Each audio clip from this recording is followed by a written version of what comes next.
I do think it's possible to accept it. You know, there's a good balance between acceptance, hope, practicality. You know, I think we're, as clinicians, always walking a line of trying to balance all of those things at once. You know, we do see people accept the diagnosis. Now, I'm talking about the person diagnosed with ALS, not necessarily those around them. That's a whole different story. But I think the individual, when it's happening to you and your body, I think over time people do accept that this is the reality. And they kind of come to terms with what decisions they need to make. And they may be, you know, fine with that throughout the course of their disease. You know, studies have shown that the quality of life measurements that they take for people with ALS towards the latter stages of the disease are actually quite good. Their quality of life, they feel, is pretty good. Caregivers struggle more as the disease takes its toll. But I do think people with the disease, with appropriate support, can be very accepting.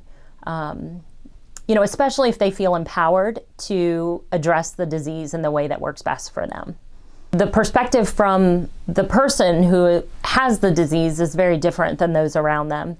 And I do think with that empowerment, and we talk about care planning and things from day one, how you can be assertive with regard to what you want and how this disease is going to play out for you, as much as is within your control.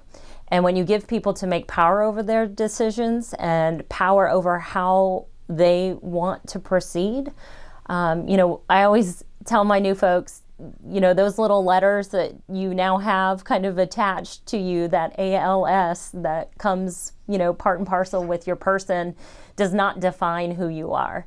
You have had a life prior to those 3 letters, and you will have a life after those 3 letters. And the question is, how do you want that life to be?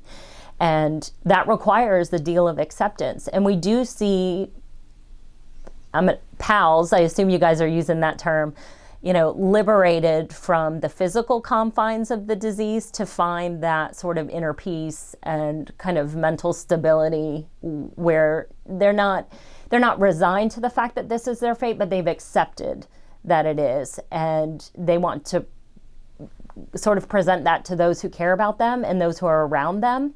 So, you know, having made end-of-life care decisions and know that you have a plan for that, you know, people find a lot of peace and comfort in knowing that they can confront this in the way that they want, with the support that they need, and be comfortable and, you know, have their wishes and concerns heard.